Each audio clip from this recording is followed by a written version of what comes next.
لە کاتێکدا جیهان بەرەو سەقامگیرکردنی ئاسایشی خۆراک و پەرەپێدانی بەرهەمی ناوخۆیی هەنگاو دەنێت، هەرێمی کوردستان لە سای سیاسەتی چەوت و بیرکۆڵەکانی دەسەڵاتدارانیدا دەبێتە گەورەترین ئەمباری پاشماوە و بەرهەمی خراپی وڵاتانی دراوسێ.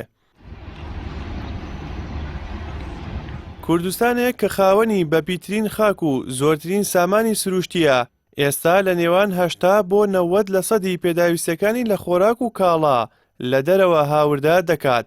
ئەمەش تەنها ژمارەیەک نییە، بەڵکو و زەنگێکی مەترسیدارە بۆ هەرەسی یەکجاری لە کاتی هەر شەڕێکی هەرێمەتی و نێودەوڵەتیدا. لە دوای ڕاپەڕینەوە تاوەکو ئەمڕۆ دەسەڵاتی کوردی کە خۆی لە پارتی و یەکێتیدا دەبینێتەوە لە بری بنیادنانی ژێرخانی ئابووری بەهێز و دروستکردن و پشتیوانیکردنی کارگەکان و شێڵگە کوشتوکاڵی و پەلەوەرەکان، سەرقاڵی بەهێزکردنی لایەنی ئەمنی و سەربازی، بازرگانی و قاچاقچێتی و بەهێزکردنی پێگە حیزبیەکەیان بوون. لە بری ئەوەی عەقڵێتی بەرهێمێنان لای تاکی کورد دروست بکەن، تاکیان کردە موچەخۆرێکی چاو لە دەست کە تەنانەت ئەو موچەیەش کە دەدرێتە موچەخۆرانی هەرێم لە بەغدادەوە هاوردە دەکرێت و هەرێم بەبێ بەغداد ناتوانێت چەند مانگێکی کەم دابەشی بکات.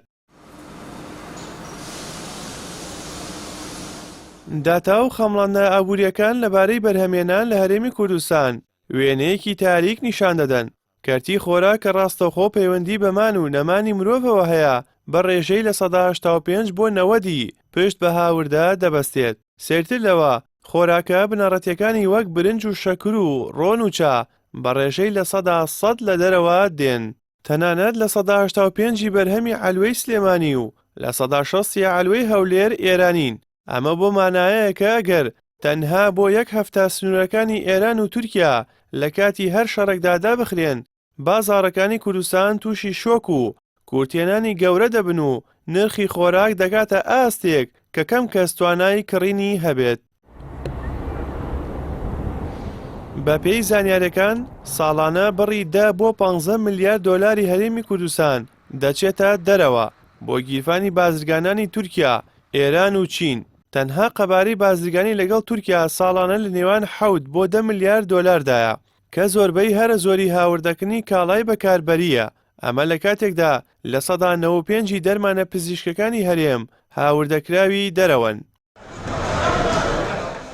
پشتبەستنی نیوچە تەواوەتی هەرێم بە بەرهەمی دەرەوە وای کردووە ئاسایشی نەتەوەی هەرێم بکەوێتە مەترسیەوە و لە هەر ئەگەرێکی شەڕی هەرێمایەتی یان تێکچوونی پەیوەندیە سیاسیەکان لەگەڵ وڵاتانی دراوسێ یەکەم قوربانی سفرەی هاوڵاتیانی کوردستان دەبێت.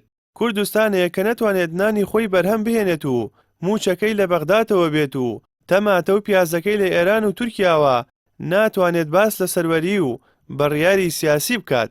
کات گەشتوتە ئەوەی بپرسین تاکەی کوردستان دەبێتە بازاڕی ساختکردنەوەی بەرهەمی بێکوالیتی وڵاتان. ئەگەر ئەمڕۆ ڕێگری لەم لافاوی هاوردەکردنە نەگیرێت، سەبەتەی خۆراکی ناوخۆیی و کارگەکان پەرەیان پێ نەدرێت، ئەوە لە داهاتوویەکی نزیکدا کەم بوونەوەی سەرچاوەکاری خۆراک دەبێتە گەورەترین هەڕەشە بۆ ژیانی هاوڵاتیان.